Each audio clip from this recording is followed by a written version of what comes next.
This is your Geechee Empress, Stephanie. And I didn't come to F up your day, but I came to speak the truth and shame the devil. And so this particular video is going to answer a question that a lot of us have, and it will give us plain examples of how racism, white privilege, white supremacy still actively exist in America and to its deepest levels. And to prove this, today on CallEm Out, we're going to use a great example, which is the event that happened on January the 6th that the entire nation watched, which is the insurrection and the coup that was attempted on the White House in order to take over um, the government by Trump and his actors. So the simple question is, if for those of you who don't think that racism exists and we've arrived and we had a black president and we're educated and those black people are just, making that up, and why don't they just shut up about the slavery thing already, and, we've done all that we can, and, they just have to work hard and all of that scrap your boot up stuff, and, just be glad that we've taken chains off you and let you on the bus. Um, so often we are minimized because there is an intentional sense of those who are racist to pretend to be deaf, dumb, and blind when it comes to any needs and legal rights of Black, Indigenous, and people of color. And so, because we speak in the truth, and part of speaking the truth is to be able to tell the stories. And because we have not told the stories that really need to be told, they have been able to do the same things to us over and over and over and over again. And when it happens, we don't call it out. We talk about it amongst ourselves. You might hear somebody on social media, on TV, somebody, might be brave enough to come out and say something and talk about it, but we never really, really talk about it. Instead, there is a watering down that always happens when it's anything that has to do with crimes against Black, Indigenous, and people of color. And because we are always criminalized and villainized, white supremacists and the racist system has been able to continue to perpetrate a fraud and make people believe that it is us who are indeed the criminals and the savages and hood rats and whatever terminology they want to use.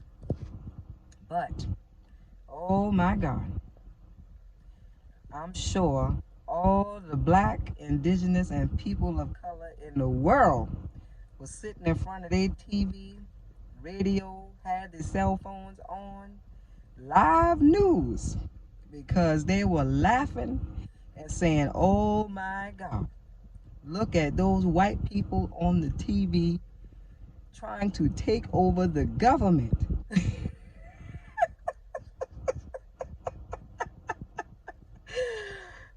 And the fact is that half of them who were part of state, city, federal, any entity of the government who is on government payroll, who swear, who promise, who take oaths with their right hand, they do all of this bullshit to say um, how ethical they are. And we've been saying our whole life, no, you're not ethical, you liars, and there's no truth in you. And we're not crazy, but they try to make us think we're crazy, that we just making up the racism thing. So, like I said, rather you was sipping on your tea, or you was sipping on some water, or you was sipping on a drink, it was live, and we was not taking our eyes off the TV, because for the first time, all the things that they had said to us, talked about us, done to us, called us, it was them, their selves. That was everything that they said we ever have been that haven't been good and has been negative and been bad. And it wasn't us that did it. It was your own people who you trust, who you say is ethical, who you allow to have the highest positions and pass on generational wealth with great salaries and benefits, and they get the creme de la creme of everything that the United States of America has to offer, because white has been right in this society.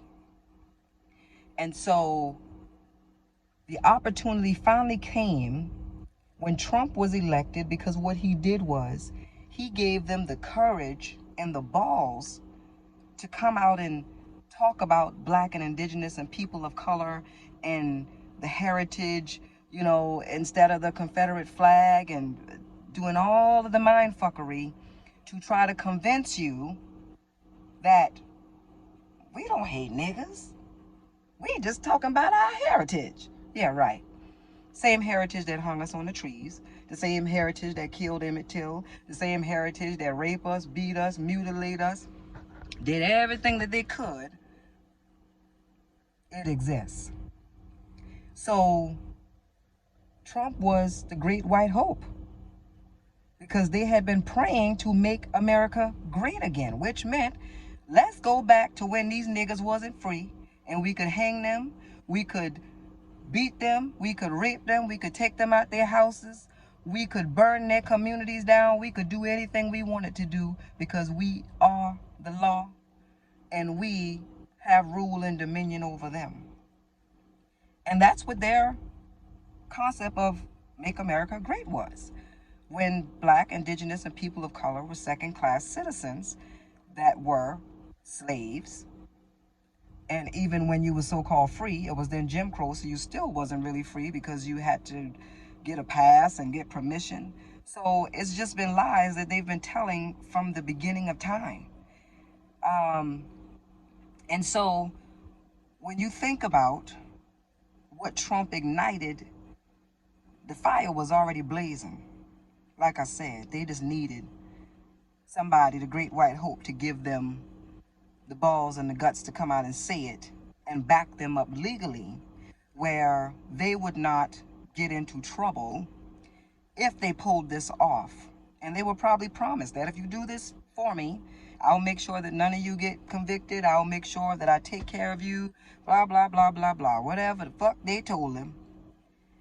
They all believed that they could pull it off and they could overturn the government of the United States of America. So that should also tell you that white supremacy and racism is not a little problem, because they went to the extent to attempt to take over the entire government because they feel that right about their ignorance and their demonic, sadistic views of people of color and their so-called place in society. So when the question is asked, if Black people had done that to the White House and tried to have an insurrection, tried to, do what Trump and his members did, everybody in the whole nation knows that it would have been a massacre. There would have been dogs, there would have been mace, there would have been military equipment, there would have been smoke, there would have been bombs, there would have been batons, there would have been everything under the sun that they could get, and they would bring all their manpower. And I can bet you we would have not made it to the step, more or less even made it home like the white privilege did after they stormed the White House. Where they do that at? as a person of color in America, technically you are always looked at as guilty until you're proven innocent. But the fact is that these people who are so smart, who are people in supposedly high positions and places, and they're ethical and they know the law and blah, blah, blah, blah, blah, they did what they wanted to do. They didn't care about it because they knew that their white privilege would prevail. So the answer that we can clearly see, which is that people of color would have not been able to do an attack on the White House because we would have not been living to even tell the story. The world would have watched us get massacred, and we would have never had time, the ones, if anybody survived, they would have not had time to go home, get their stories together, talk to their family, call their lawyers. They had time to do everything. That alone should have shown us everything that we needed to see as Black, Indigenous, and people of color. That, oh, your white privilege goes so far that you will even let citizens try to take over the country, but because they're white, you won't touch them. And when you do touch them, it's going to be with soft gloves, which is why you let them go home, which is why you didn't rough them up and put them in the back of a police car, which is why none of the things happen that we've been complaining about from the beginning of time since we've come to this land in the United States of America. All of the brutality and the trauma and, you know, the deaths and the abuse, the corruption, the lies, everything that has happened to us, I can tell you that it is plain as day that everybody knows we would have not had a second chance to do that. So what that told me was something even a little deeper. If you look at the fact that there were people that worked in every aspect of society who took part in this insurrection. And when I say that, that means your doctors, your lawyers, your military personnel, your medical professionals, your state, employees, federal employees, people with high security clearances, a whole lot of people that's supposed to be ethical, that are in court, those same prosecutors and so-called defense attorneys that you hire that are white, that pretend they don't know the law when it's your turn to be in front of the judge. But in order for January 6th to happen, they knew exactly what they needed to do, but where they messed up is they thought they'd be able to do it and get away with it because they was told by the great white hope that if you back me, I'll make sure you don't get charged. I'm sure that's what was said. And so they attempted it and tried it because it was worth them fighting for. White is right. So if we have to continue to ask ourselves, does racism exist? Then something is wrong. Because it is the same dog, and they're too dumb to come up with any new tricks. And so my thing is, since we here on CallEm Out, my thing is, all of you white supremacists and you racists and those who think that Black, Indigenous, and people of color ought to be dead and they should be all hanged and lynched and taken from the face of this earth. If that's you, and have the same balls you did when you tried to take over the government and the White House with the insurrection. But let me tell you what kind of balls you need. And this would have solved half of this problem. America, world, take your goddamn hoods off your head. If you so confident, if you so proud boys of the South, and if your flag means your heritage and all of your ancestors who enslaved our ancestors, and you think the system should stay the same, if you had balls and big enough to do that in broad daylight, why don't you take your hoods off? Where's the Grand Master? Where are your followers? Where are you burning your crosses now? Or have your crosses turned into a desk at the State House, a desk at the White House, a desk in the judges' chambers? Is that where your cross is now? Yeah, that's where it is. Okay. So, all of this stuff that has allowed us as Black, Indigenous, and people of color to feel like we have to be insane and keep doing the same thing, expecting different results. And I'm talking about protesting and doing all the things that just make a show in the street. This ain't no goddamn parade. Our life is not a parade. And the answers to the questions has never been asked, because nobody has ever told them, if you so bigoted, and if you so bold, and if you so convinced that your white is right, then take your goddamn hoods off your head and come in broad daylight. Okay? Don't go to work and you the prosecutor today and tonight you got the hood on. Don't go to work and be the clerk at the courthouse and at night you sewing your husband's KKK suit and your little boy's KKK suit.